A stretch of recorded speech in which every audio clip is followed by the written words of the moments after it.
다음 분리에 해당하는 재화에 대한 정보의 권리가 적절치 않은 것은 이렇게 하는데, 여러분들 보시면 배제성하고 비배제성, 경합성, 비경합성 이렇게 구분되어 있죠. 제가 그 수업 시간에는 위에다 이제 표현할 때 뭐라고 표현하면 비배제성, 배제성, 비경합성, 경합성 이런 순서로 이렇게 설명을 했어요. 그러니까 문제가 이렇게 출제될 때 순서가 바뀌어 버리는 거야. 자, 가에는 뭐가 들어가야겠습니까? 민간제가 들어가야겠죠? 사적제. 왜냐하면 배제성하고 경합성이니까. 나는 그럼 뭐가 들어가야겠어? 경합을 하지만 비배제성을 전제하는 거. 어? 공유제죠. 공유제. 공유제 비극이 발생한다. 배제성이지만 비경합성을 전제하는 것은 요금제예요. 요금제. 그 다음에 라는 공공재의 특징이죠. 네. 그럼 공공재에서 나타난 문제점은 무임승차에 해당되는 것입니다. 오케이? 무임승차. 그럼 1번 가재화는 시장에 맡겨두고 정부가 간섭을 하지 않아야 한다. 맞나요? 네. 두 번째, 나재화에 대해서 정부는 무분별한 사용을 막는 규칙을 설정한다. 공유지 비극을 막기 위한 규칙.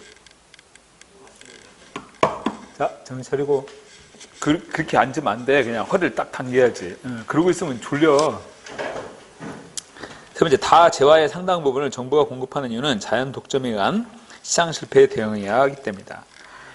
요금제 같은 경우 여러분들 그 전기, 수도, 통신 이런 것들이죠. 독과점이 나타납니다. 독과점으로 인해서 시장 실패가 나타날 거 아니겠어요? 그래서 정부가 이걸 규제를 해요. 공기업을 만들어가지고 공급을 하거나 아니면 가격 규제를 하죠. 전기요금, 한전이 얼마나 그냥 말을 못하고 속을 끙끙 앓겠어요. 전기요금 올리지를 못하고 있으니까. 계속 적자입니다, 지금 한전이. 그 다음에 네 번째는, 라재화는, 공공재는 무임승차 문제를 야기하기 때문에 원칙적으로 정부가 직접 공급해야 된다. 여러분, 지금 보면, 학원 같은 경우는 10시 이후에는 강의하면 안 돼요, 학원에서. 아셨어요? 10시까지만 강의해라. 딱 정해놓았잖아. 그 다음에 지금 이 코로나 이 상황에서요, 학원들 굉장히 규제가 심한, 규제라기보다는 그 교육청에서 거의 반강제적으로 휴관하라, 이런 식으로 압박을 가한다는 거예요. 왜냐하면 이렇게 모여있는 공간이니까. 응? 여러분들 민간제라고 하는 경우 시장에 맡겨두고 정부가 간섭을 하지 않아야 된다 그러는데 그렇게 되면요 여러 가지 문제들이 나타난다는 거죠. 시장 실패도 하게 되고. 그래서 정부가 적절로 개입을 하게 되는 거야. 여기에 방금도 얘기했던 것처럼 학원들 개개인이 학원을 만들어가지고 운영하고 있지만 10시까지만 강의하게 한단 말이에요. 네? 그 다음에 교회도 여러분들 행정명령을 통해서 지금 잠시 그 일요일날 교회에서 예배하는 거 어느 정도 중단하라 이런 권고 같은 것도 하고 있습니다. 지금 현재. 가해 내용은 틀렸죠? 시장에 맡겨두고 정부가 간섭을 하지 않아야 된다 이렇게 표현했는데 적절로 정부가 시장에 개입해서 규제하고 간섭을 하게 됩니다. 그 다음에 나재화에 대해서 정부는 무분별한 사용을 막는 규칙을 설정한다. 공유지 비극을 막기 위한 규칙이죠. 그 대표적인 것이 서해안에 일정 기간을 정해서 꽃게 추로 금지 기간을 정해서 꽃게잡이 하지 못하도록 한다는 거야. 오케이?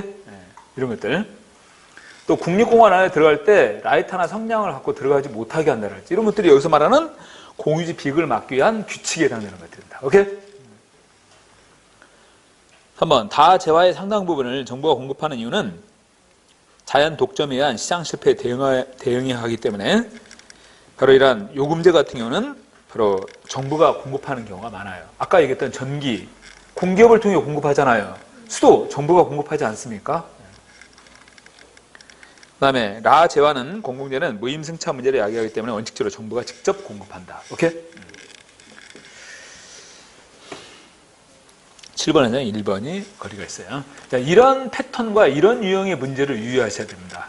자, 이런 경우는요, 가나다라 전부 다 비워놨어요. 그러니까 여기에 뭐가 들어가야 될지 먼저 1차적으로 알아야 되고, 그러한 재화의 특성들도 같이 알아야 돼요. 그죠? 자, 이런 유형의 패턴 정리를 좀 잘 해두시기 바랍니다. 8번으로 넘어와서 다음 행정이론들을 시기순으로 나열한 것은 가. 최소의 노동과 비용으로 최대 능률을 올릴 수 있는 표준적인 작업 절차를 정하고 이에 따라 예정된 작업량을 달성하기 위한 가장 좋은 방법을 발견하고자 하는 이론. 뭐야? 과학적 관리론이죠. 과학적 관리론이에요. 최소 노동과 비용으로 최대 능률을 올릴 수 있는 표준적인 작업 절차를 정하고 이에 따라서 예정된 작업량을 달성하기 위한 가장 좋은 방법을 발견하는 이론, 과학적 관리론입니다. 테일러에 의한 테일러 시스템 이거 나왔잖아요. 기존의 거시적인 제도나 구조가 아닌 개인의 표출된 행태를 객관적 실증적으로 분석하는 이론은 행태론이에요. 조직 구성원들의 사회 심리적 욕구와 조직 내 비이공 집단을 중시하고 조직의 목표와 조직 구성원의 목표 간의 균형 유지를 지향하는 민주적 참여적 관리 방식을 처방하는 이론. 인간관계론. 시민적인 담론, 공익의 기반을 두고 시민에게 봉사하는 정부 역할을 강조하는 이론은 신공공서비스론. 가가 첫 번째 나와야 되고 그 다음에 다, 그 다음에 나, 라 이렇게 나와야겠지? 이건 뭐 그렇게 어렵지 않습니다. 여러분들 19세기 말 첫 번째 등장하는 것으로 과학적 관리론, 이거의 반발로 1930년대 등장하는 것은 인간관계론이죠. 이 두 가지를 모두 비판하며 등장하는 것은 1950년대 행태론이었어요. 1950년대, 60년대까지 계속 행태론이 전개되다가 1960년대 후반에 오면 후계 행태론이 등장합니다. 자, 후계 행태론의 대표적인 것은 신행정론 나오죠? 신행정론을 연구하는 방법으로서 현상학이 등장을 해요. 신행정론하고 현상학. 오케이? 여러분들, 후계 행태론의 신행정론에서는 가치지향이지? 이거는 가치지향이잖아. 여기서 추구하는 가치가 뭐야? 사회적 형평이잖아요. 여기는 가치 중립적이고 사실을 지향하는 거야. 그치? 여기는 경험적인 연구가 이루어지고 여기는 규범적인 연구가 이루어지게 됩니다. 응? 여기는 실증적인 연구고 여기는 반실증주의의 특징이 나타나. 응? 이렇게 비교를 하잖아요. 그 다음에 1970년대 공공선택론. 그 다음에 1980년대, 90년대 오면 신제도론. 그 다음에 정부 실패 이후에 이걸 극복하기 위한 대표적인 이론들이 1980년대에 등장하는 신공공관리론의 입장이에요. 오케이? 이걸 비판하며 등장하는 것은 신공공서비스론. 신공공서비스론. 그 다음에 이거하고 비교되는 것으로 또 뉴 거버넌스도 있어요. 신공공관리론하고 그 다음에 뉴 거버넌스 입장.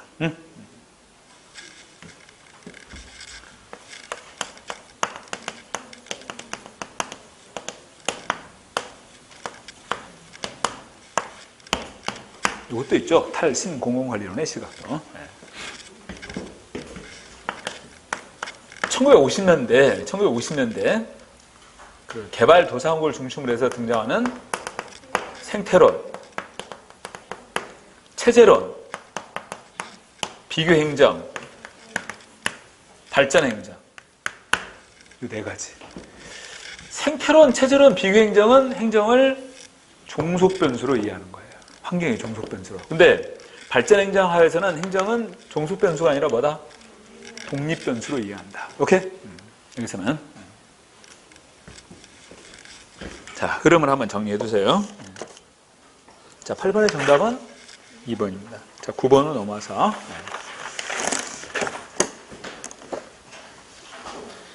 균형 성과표에 대한 설명에서 옳지 않은가?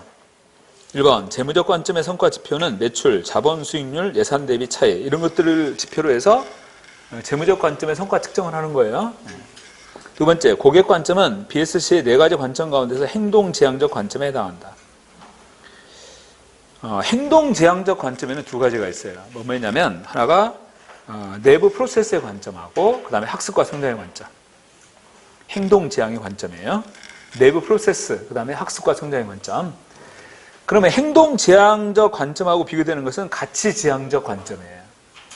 가치지향적 관점. 가치지향적 관점의 대표적인 것은 나머지 재무관점하고 그 다음에 고객관점에 해당하는 것. 이건 가치지향적 관점입니다. 응?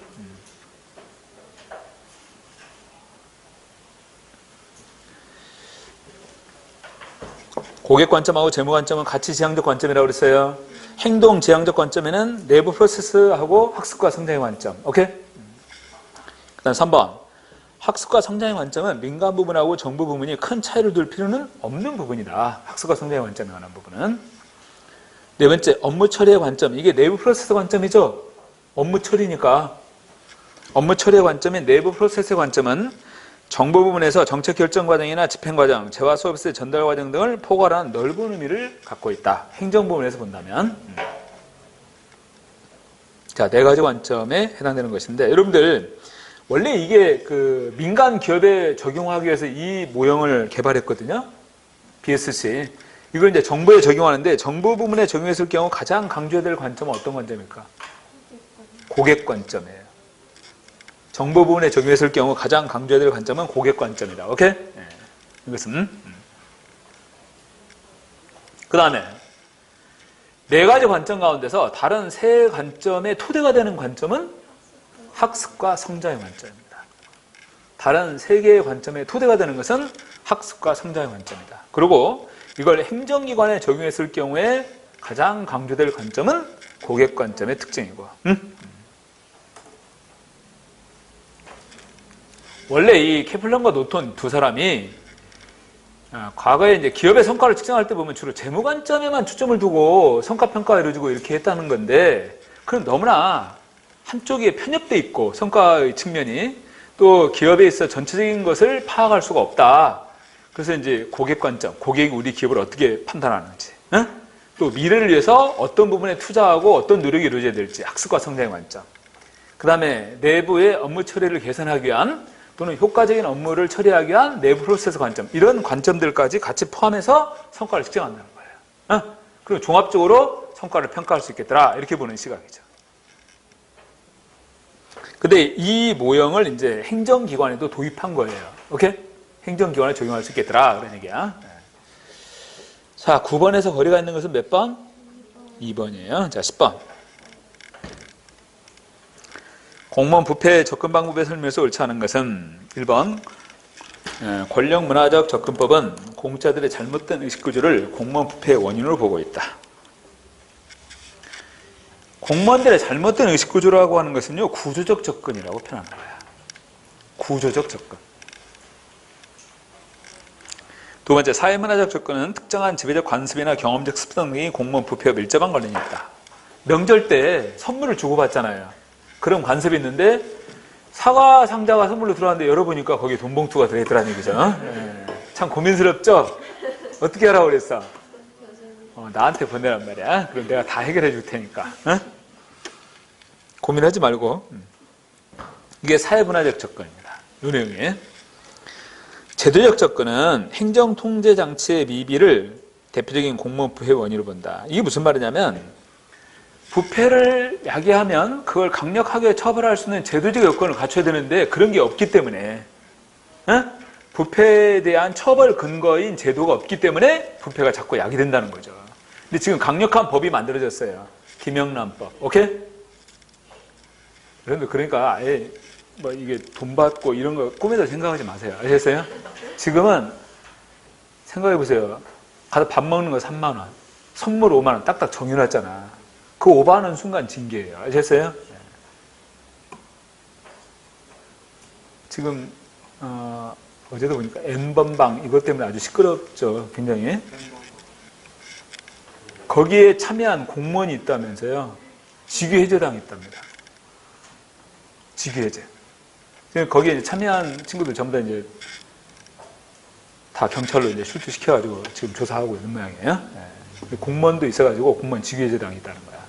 조심해야 돼. 아시겠어? 자, 제도적 접근은 행정통제장치의 미비를 대표적인 공무원 부패의 원인으로 본다. 오케이? 4번, 체제론의 접근은 문화적인 특성이랄지, 그 다음에 제도상의 결함, 구조상의 모순, 공무원 행태 등 다양한 요인들에 의해서 복합적으로 이 공무원 부패가 야기된다고 보는 것이 바로 체제론적 접근이에요. 그러니까 여러 가지 요인이 복합적으로 작용해서 부패를 야기시킨다. 이렇게 보는 거죠. 네? 1번이 거리가 있습니다. 1번 내용은 구조적 접근에 관한 내용. 오케이? 체제론의 접근은 그 사회 문화적인 여건, 제도상의 결함, 구조상의 모순, 공무원 행태 이런 것들이 복합적으로 작용해서 부패를 야기시킨다. 이렇게 보는 것이 바로 체제론의 접근. 이렇게 표현하는 내용이고. 자, 11번. 광역행정의 설명으로 옳지 않은 1번. 광역행정의 방식 가운데 통합 방식에는 합병과 일부 사무조합, 그 다음에 도시 공동체가 있다. 이렇게 했는데, 여러분들, 합병은 통합 방식이 맞죠? 청주하고 청원군 통폐합됐잖아. 이런 방식이에요. 오케이? 그러면 이제 청주시에서 행정을 수행하면 그 자체가 광역행정이 되는 것이죠. 근데 여러분들 일부 사무조합, 예를 들어서 수도권 쓰레기 매립조합 이런 것들이 여기서 말하는 일부 사무조합이거든요. 이런 건 여기서 말하는 통합 방식에 해당되는 게 아니에요. 아시겠어요? 기존의 자치단체를 그대로 두고 자치단체 간의 협력을 통해서 그 사무를 처리하는 거잖아. 지리상권 관광개발조합 이런 것도 여기서 말하는 일부 사무조합에 관한 것들이에요. 이런 것들을 우리는 뭐라고 하냐면 특별지방자치단체라고 표현합니다. 특별지방자치단체, 수도권 쓰레기 매립조합, 지리상권 관광개발조합 이런 것들이요. 법인격이 있다 없다? 법인격이 있어요. 특별지방자치단체도. 오케이? 그렇기 때문에 자체적으로 지방채 발행할 수 있습니다. 근데 이 특별지방자치단체는 지방채 발행할 때 행안부 장관의 승인이 필요합니다. 자, 그 다음에 도시공동체라고 하는 것도 연합방식이거든요. 도시공동체. 근데 도시공동체 방식은 우리나라에서는 시행하고 있지 않습니다. 이것은 일부 사무조합이나 도시공동체 이런 방식들은 연합방식이라고 표현해. 연합. 통합이 아니라 통합이란 뭐냐면 기존의 자치단체를 없애버리고 새로운 자치단체가 만들어지는 거야.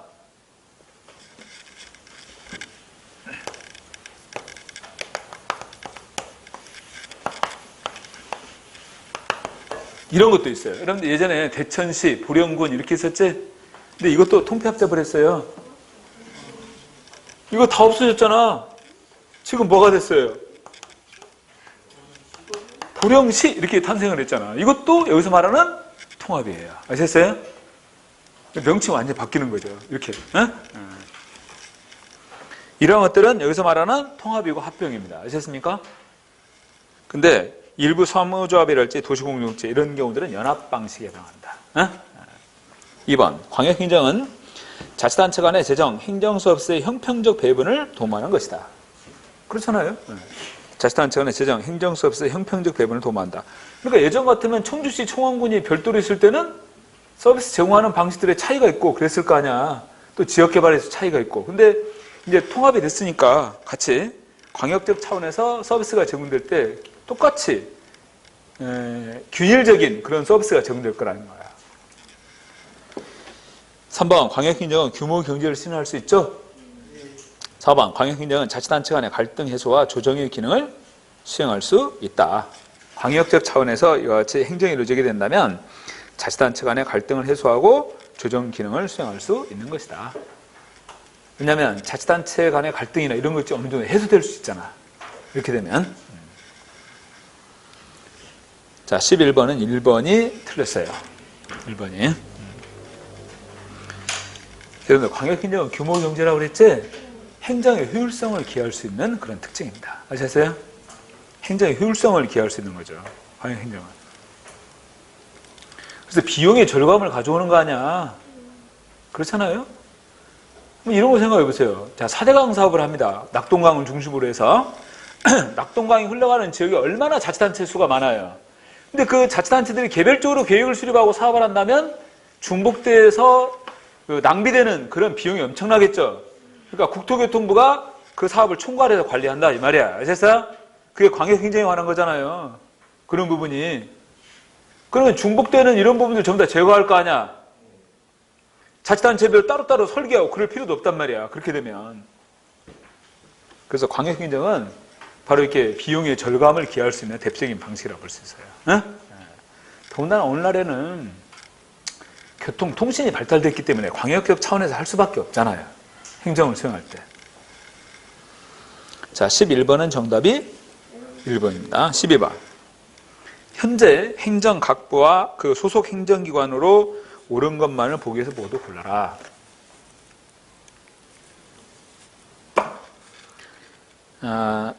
산업통상자원부 관세청 이렇게 했는데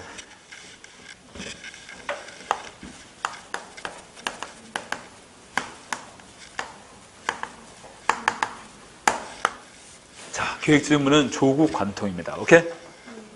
조달청, 국세청, 관세청, 통계청. 응?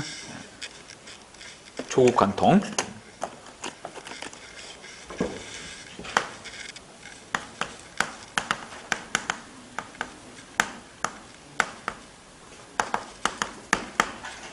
이 산업통상자원부에 속해 있는 거 뭐야? 꼭 기억하셔야 돼. 아셨어? 그럼 내가 이렇게 표현했어. 산특환기. 이게 뭐야? 산업통상자원부는 특허청이고, 그 다음에 환기는, 환경부는 기상청. 응? 산특환기. 산특환기. 그 다음에 또 하나는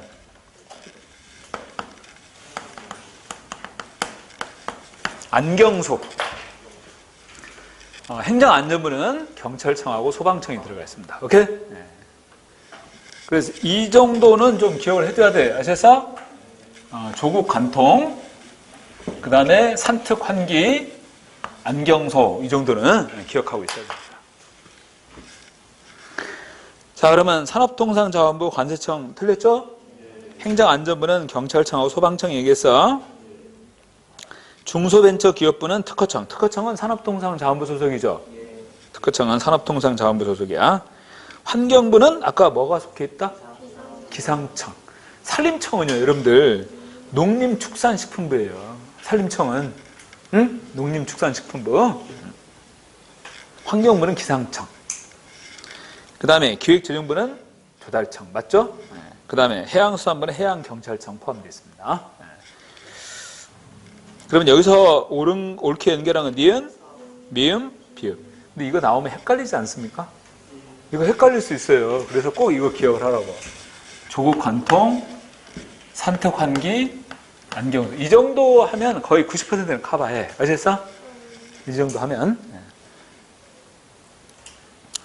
정답은 4번입니다. 정답 4번이야.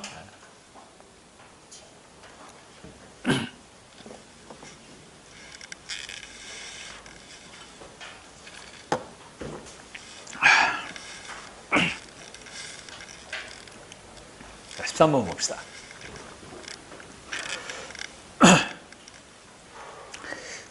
아니, 왜 한숨을 쉬어요? 내가 한숨 쉬어야 하는지, 지금.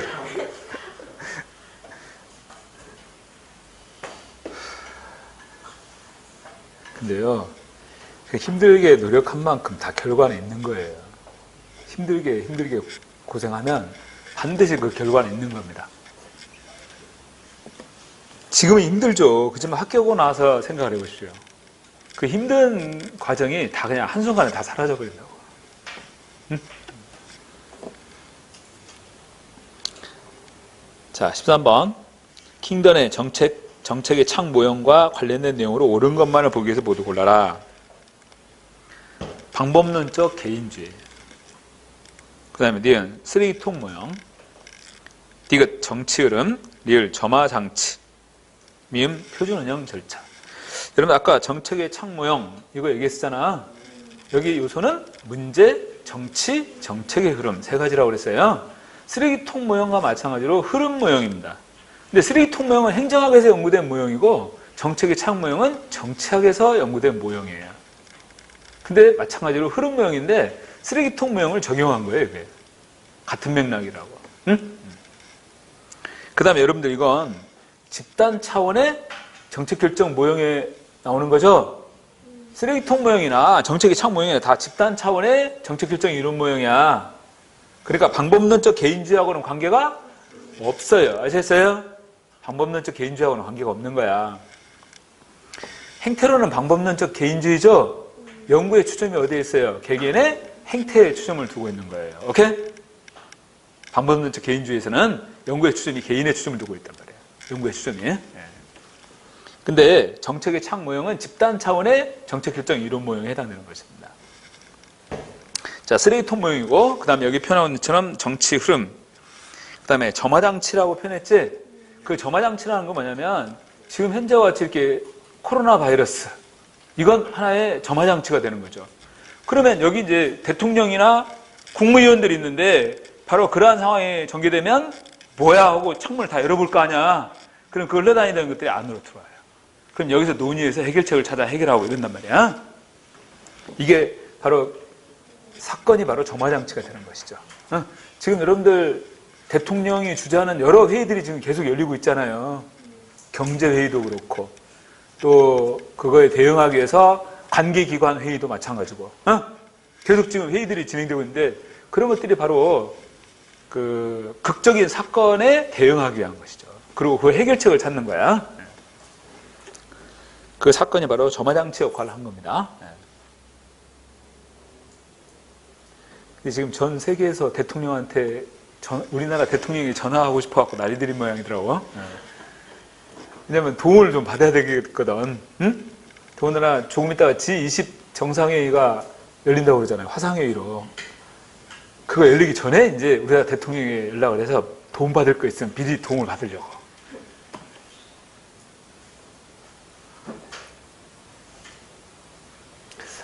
글쎄요. 전 세계적으로 이렇게 우리나라가 관심을 받았던 적이 있나 싶을 정도야. 그렇지 않나요?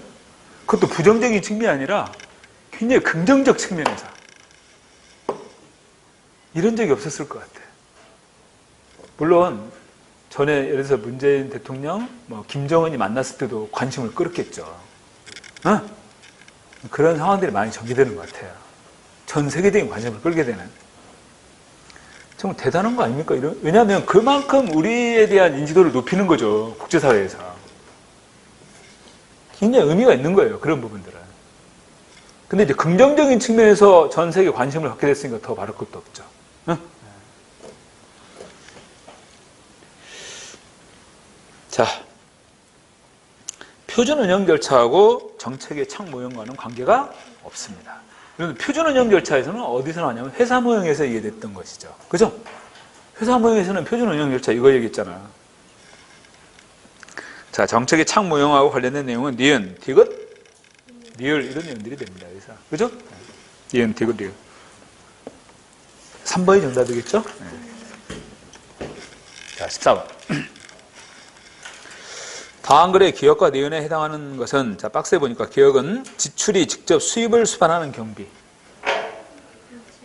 수입 대체 경비. 그래서 여권 발급 경비 이런 걸 말하는 거예요. 그러니까 여권 발급을 할 때 우리가 수수료 내잖아요. 그럼 그걸 경비로 충당하는 겁니다. 수입 대체 경비. 우리가 뭐 주민등록번호랄지 인감 이런 거 발급받을 때도 마찬가지잖아. 수수료 다 낸단 말이죠. 이게 수입 대체 경비예요. 이런 부분들이. 예산의 원칙 가운데 뭐에 대한 예외다? 통일성 원칙에 대한 예외죠. 응? 통일성 원칙 이렇게 표현했어. 통일성 원칙 뭐 기억하라고?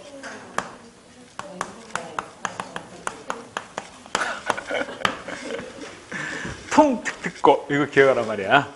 통일성 원칙은 특정 세입을 특정 지출에 연결하지 마라 이렇게 얘기했어. 오케이? 그 다음에 고는 국고야. 국고. 국가의 금고. 이게 통이란 말이에요. 일종의. 아셨어요? 모든 수입은 국고로 들어오고 모든 지출은 국고에서 나간다 이런 얘기예요. 오케이? 그러니까 이것과 별도로 특정 세입을 특정 세출에 연결하지 말라는 거죠. 이게 통일성이란 말이야. 그러니까 통일성 원칙은 저 고가 들어가야 돼. 국고가. 아셨어? 그래서 기억은 수입 대체 경비를 말하는 것이고, 기획재정부장관이 지정하는 것을 의미하고 전통적 예산의 원칙 가운데 뭐에 대한 예냐면 통일성 원칙의 예다. 이렇게 통복수 특기.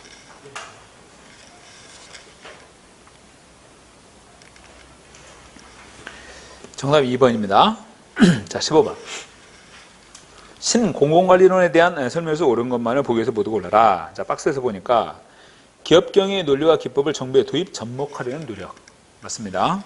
니은. 효율성을 지나치게 강조하는 과정에서 민주주의의 책임성이 결여될 수 있는 한계가 있다는 거야. 그래서 그런 한계를 지적하며 나오는 게 신공공서비스론이라는 거죠. 그죠? 민주주의의 책임성이 결여될 수 있는 한계가 있다는 얘기죠. 그리고 또 하나는 시민을 고객으로 본다는 거죠. 근데 시민이 서비스를 제공받는 대상이 되는 게 아니지 않느냐. 시민은 주체인 거예요. 그죠? 그런 면에서 비판을 가하면서 신공공서비스론이 대두가 되는 거예요. 그런 시각에서. 디귿. 거래비용 이론이랄지 공공선택론, 주인 대리인 이론 등을 이론적 기반으로 하고 있는 게 신공공관리론의 관점이에요. 이런 것들을 여러분들 이게 다 경제학적 관점 아니겠습니까? 거래비용 이론, 공공선택론, 그 다음에 주인 대리인 이론. 자, 인간은 다 합리적이고 이기적인 존재로 간주한다. 오케이? 닐. 중앙정부의 감독과 통제 강화를 통해서 일선 공무원의 책임성을 강화시킨다. 신공공관리론의 입장은요, 조직 구성원의 재량권을 확대시키자 이렇게 주장하고 있어요. 그죠? 그리고 성과평가를 통해서 책임을 묻는 것을 강조합니다. 자, 리을의 표현과는 거리가 멀죠? 중앙정부의 감독 통제 강화 이것과는 거리가 멀어요. 재량권을 부여하고 대신 성과평가를 통해서 책임을 묻는 게 필요하다 이렇게 지적하고 있다. 응? 미음. 정부 내 관리적인 효율성에 초점을 맞추고 규칙 중심의 관리를 강조한다. 규칙을 중심으로 하는 게 아니라 임무를 중심으로 합니다.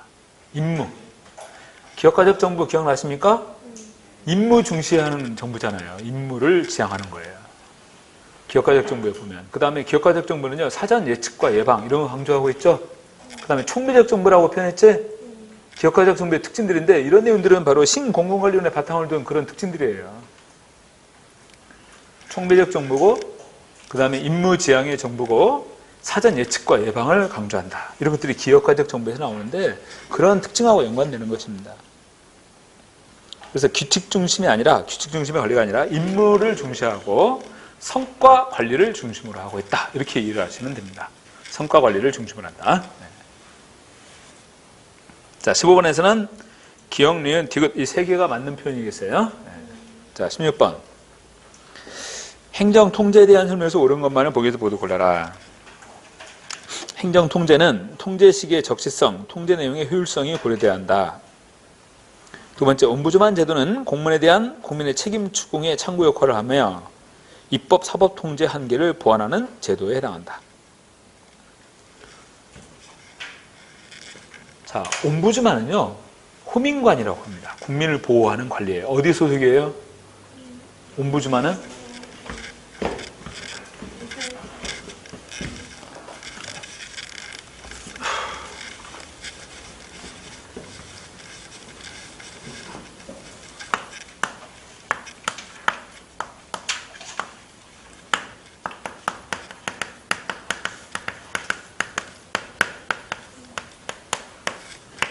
입법부 소속입니다.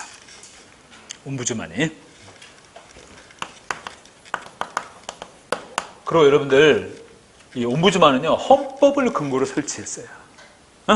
그러니까 여러분들 헌법을 근거로 설치했기 때문에 직무 수행에 의해서 독립성이 보장될 수 있겠죠.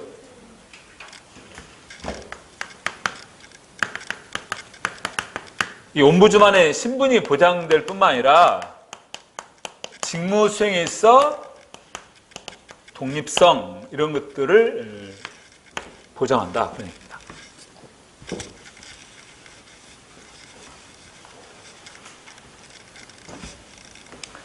그 다음에 이법 부당한 행정 처분이 있잖아요. 여러분들 이법 부당한 행정 처분을 우리가 피해를 받았어요. 그걸 구제받기 위해서 어떻게 해야 될까? 행정 소송을 제기할 수 있겠죠. 근데 행정 소송을 제기하기에는 너무나 많은 시간과 비용이 들어가는 거야. 그렇죠? 근데 사소한 것들도 있잖아요. 그런 것들은 이걸 어떻게 처리해야 되겠어요? 소송을 일일이 다 제기하고 그럴 수가 없단 말이야. 그러면 이 옴부즈만, 후민관의 도움을 받는 겁니다. 오케이?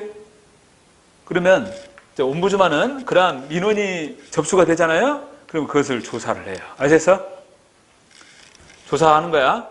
조사는 신청에 의해서 조사가 이루어졌죠? 근데 직권조사도 가능해. 직권으로.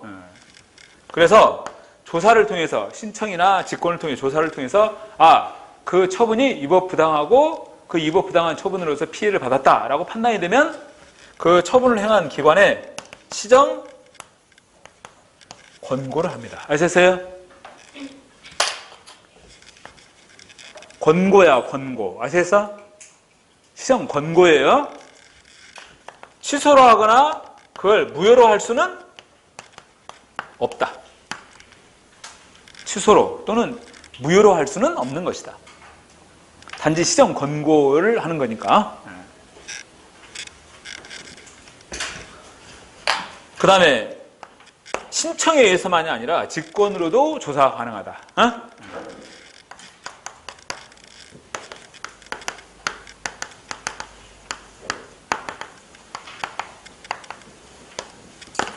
합법성에 관한 것만이 아니라 합목적성에 관한 것도 조사 대상이 됩니다. 합법성에 관한 것만이 아닌 합목적성에 관한 것도 조사 대상이 된다. 그 다음에 여기서는 보다 신속하고 저렴한 비용으로 처리가 가능하겠지. 소송 절차를 거치지 않는 거잖아요. 내가 저번 주에 올라가는데 버스 타고 이제 올라가는데요. 운전기사가 한 20, 30분을 계속 전화를 하고 있는 거야. 운전을 하면서. 근데 다른 사람도 아무 소리도 않고 그냥 가고 있더라고요. 그래서 내가 기사님 여기 손님도 많이 계시는데 통화 간단히 하고 가십시오. 그랬더니 백미러라고 계속 나를 쳐다보는 거야. 째리면서. 아니 진짜 어이가 없더라고. 그래가지고 서울에 내려가지고 여기 충청도 도에다가 전화를 했어요. 민원 신청을 했습니다. 내가 타고 간 그 차 시간하고 상황을 얘기했더니 다음날 문자가 왔어요. 다 처리했다고. 그래가지고 그 운전기사 불러가지고 조사 다 하고 그 다음에 이제 승객한테 인상 쓰고 대응을 잘못한 거죠. 그 회사로 연락을 해서 교육 다시 시키라고. 그리고 위법 사항에 대해서는 경찰에서 조사를 해가지고 조치를 취할 거라고 이렇게 문자가 왔더라고. 하루 만에. 나 다시 봤어요. 공무원들.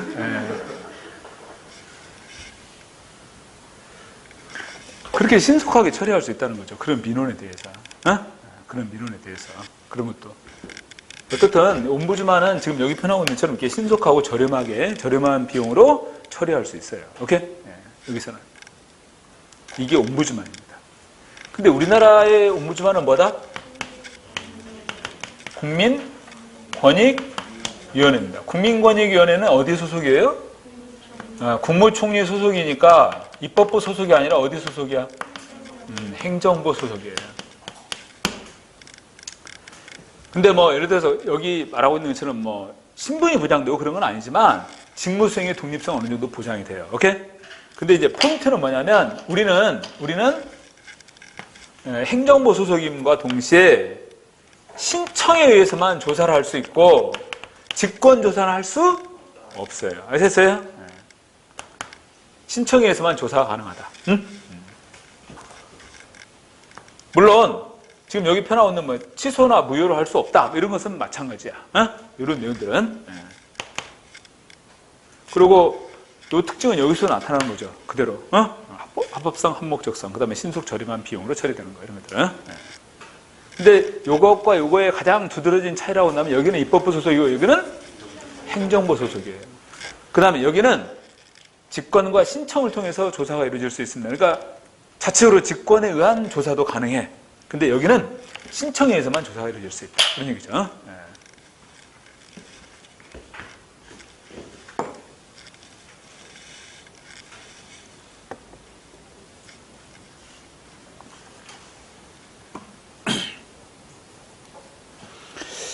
자, 16번에 니은에 보면 옴부즈만 제도는 공무원에 대한 국민의 책임 추궁의 창구 역할을 하며 입법 사법 통제 한계를 보완하는 제도로 볼 수 있는 것이다. 맞죠? 입법 사법 통제는 너무나 많은 시간과 비용이 들어간다는 얘기예요. 그런 부분의 한계를 보완할 수 있다. 그래서 등장한 것이 옴부즈만이에요. 옴부즈만은 신속하게 처리될 수 있으니까. 디귿, 외부 통제는 선거에 의한 통제와 이익집단에 의한 통제를 포함하고 있다. 선거에 의한 통제, 이익집단에 의한 통제. 맞잖아. 이건 공식 통제예요? 비공식 통제예요?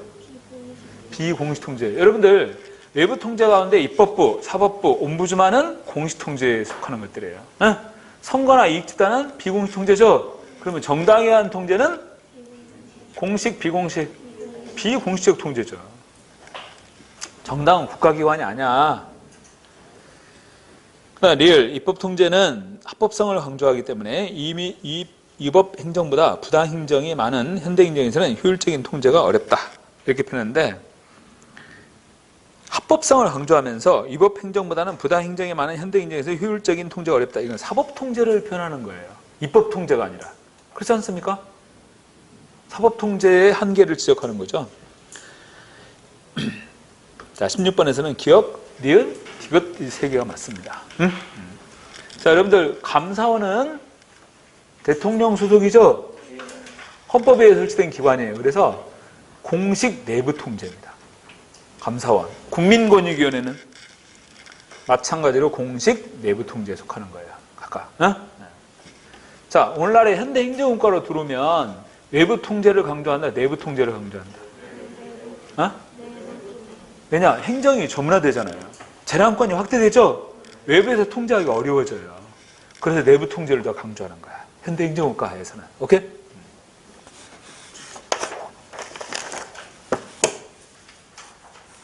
자, 17번. 다음, 동기부여 이론과 학자에 대한 내용으로서 옳은 것만을 모두 골라라. 자, 박스에서 보니까 인간의 욕구에는 존재, 관계, 성장 등의 욕구가 있고 두 가지 이상의 욕구가 복합적으로 작용해서 하나의 행동을 유발한다고 주장하는 학자는 엘더퍼다. 맞죠? 니은. 욕구는 학습된 것이기 때문에 개인마다 욕구 계층의 차이가 있고 학습된 욕구들은 성취, 권력, 친교 욕구 등으로 구분할 수 있다고 주장했던 학자는 맥클랜드. 그래서 욕구의 개인차를 인정했다고 그랬잖아. 디귿, 동기유발은 과업에 대한 개인의 기대감, 수단성, 보상, 유의미성에 의해서 결정된다고 주장했던 학자는 브룸의 기대이론에 관한 거잖아요. 그죠? 이 세 가지 변수로서 리을. 인간의 욕구 체계는 매우 복잡하고 때와 장소, 주식생활의 경험, 직무 등 여러 상황에 따라 달라진다고 주장했던 학자는 디귿에 보면 여러분들 샤인이라고 나와있지? 샤인이 주장한 게 뭐야? 복잡인관이에요. 오케이?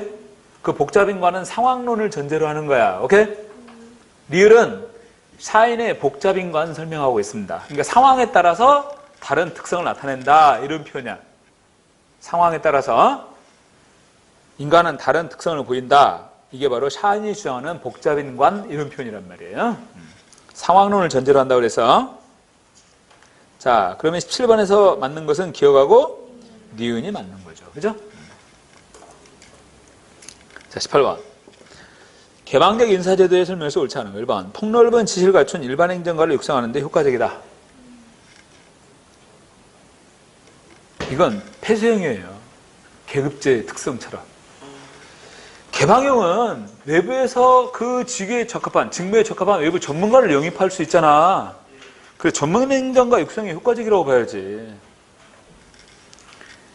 2번, 기존 관료들에게 승진 기회가 축소될 수 있다는 불안감을 주고 사기가 좋아질 수 있다. 왜냐하면 승진하려고 하면 외부에서 들어와 버리면 승진 기회가 제약되잖아요. 이거 정실주의로 전락할 가능성이 있다. 정실주의란 학연, 지연 이런 것들이 작용하는 겁니다. 근데 외부에서 들어올 때는 이런 게 작용할 수 있잖아요. 학연, 지연, 인사권자에 가까운 학연, 지연 있는 사람을 데려올 수 있다랄지 이런 식으로. 그게 정실이 개입될 수 있는 거예요. 기존 내부 관료들에게 전문성 축적에 대한 자극제가 될 수 있다는 거야. 아, 우리도 전문성을 갖춰야겠구나. 그래야 외부에서 들어오지 않고 우리가 승진할 수 있지. 그런 자극제가 될 수 있다는 얘기예요. 오케이? 그러면 리더의 리더십이 강화되는 건 개방형 폐쇄예요. 리더의 리더십이 강화되는 것은 개방형 폐쇄예요. 개방형? 네, 개방형은 왜냐면 경쟁을 유도할 수 있잖아. 근데 폐쇄형과 같은 경우는 경쟁이 유도가 안 되고 내부에서만 승진을 할 수 있잖아요. 그러니까 리더의 리더십이 강화되는 것은 경쟁을 유도할 수 있는 개방형인 거야. 폐쇄형보다는. 응? 자, 18번에서 옳지 않은 건 몇 번? 1번입니다. 19번. 국가재정법상 예산제도에 설명해서 옳은 것만을 보기에서 모두 고르면 기획재정부 장관은 국가회계법에 정하는 바에 따라 회계연도마다 작성해서 대통령의 승인을 받은 국가 결산 보고서를 정기의 개회 전까지 국회에 제출한다. 여러분들 이 결산한 거 있잖아요. 결산한 거 언제까지 국회에 제출해야 돼? 5월 31일까지 제출하라고 그랬잖아.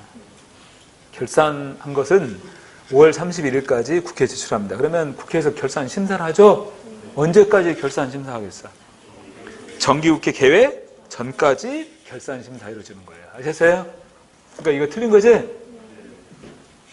결산한 걸 제출하는 것이 5월 31일까지고 그 결산에 대한 심사, 국회에서의 결산 심사는 정기국회 개회 전까지죠. 그죠? 왜냐? 정기국회가 개회되면 다음 연도 예산 심의가 이루어져야 되니까. 기금은 국무회의의 심의를 거쳐 대통령 승인을 얻은 기금 운영 계획에 따라서 중앙관서장의 책임하에 운용이 된다. 기금의 관리 주체는 중앙관서의 장이에요. 예비비 관리 주체는 기획재정부 장관이 예비비 관리 주체가 됩니다. 디귿. 정부는 예산이 여성, 남성에 미칠 영향을 미리 분석한 보고서를 작성해야 됩니다. 오케이? 리을. 각 중앙관서장은 예산 요구서를 제출할 때 다음 연도 예산의 성과계획서 및 전년도 예산의 성과 보고서를 기획재정부 장관에게 함께 제출하도록 한다. 그러니까 예산 요구서를 제출할 때는 보세요. 다음 연도 예산의 성과계획서하고 전년도 예산 집행한 것에 대한 성과 보고서 이걸 같이 제출한다는 거예요. 네? 니은, 디귿, 리을 이게 맞습니다. 오케이? 기억은 틀렸고. 자, 20번. 점중주에 대한 설명에서 옳지 않은 거. 1번. 경제적 합리성보다는 정책 합리성을 추구해 타협 조정을 중요시하고 있다. 맞잖아요. 정책 합리성을 중시하는 거. 2번. 고려하는 정책 대안이 가져올 결과를 모두 분석하지 않고 제한적으로 비교 분석한다. 합리모형은 총체적인 분석이에요. 총체적인 분석. 그 다음에 전체적인 최적화를 도모하는 거죠. 점중모형은요. 제한적인 분석이에요. 그리고 부분적인 최적화라고 그랬잖아. 그치? 그러니까 2번에서 점중주의는 제한적으로 비교 분석이 이루어진다. 맞잖아요. 3번. 수단 목표가 명확히 구분되지 않기 때문에 흔히 목표 수단의 분석이 부적절하거나 제한되는 경우가 많고 정책 목표 달성을 극대화하는 정책을 최선의 정책으로 평가하게 된다. 여러분들 정책 목표 달성을 극대화하는 정책을 최선의 정책으로 평가한다. 합리모형의 특징이잖아. 그치? 정책 목표 달성을 극대화하는 정책을 최선의 정책으로 평가한다. 앞부분은 맞습니다. 수단 목표가 명확히 구분되지 않는다.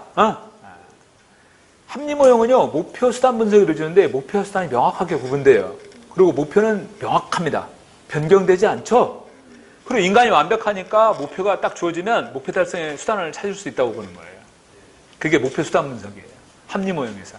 근데 점중모형에서는 목표 수단과 목표가 명확히 구분되지 않기 때문에 흔히 목표 수단의 분석이 부적절하거나 제한되는 경우가 많다. 이건 점중모형의 특징입니다. 근데 뒤에 나와 있는 표현은 정책 목표 달성을 극대화하는 정책을 최선의 정책으로 평가하는 건 합리모형의 특징이죠. 4번. 일단 불완전한 예측을 전제로 해서 정책 대안을 실시해보고 그때 나타난 결과 잘못된 점이 있으면 그 부분만 다시 수정, 보완하는 방식을 택하기도 한다. 자, 20번은 3번이 거리가 있습니다.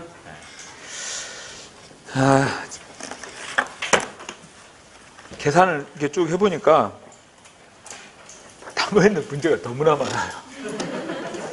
이 뒤에 문제들이 근데 앞에 우리 수업했던 것처럼 이렇게 막 자세히 설명을 해나가면 이거 나중에는 뒤에는 답만 불러줘야 될 상황이 발생할 것 같더라고. 아, 안 되겠어요.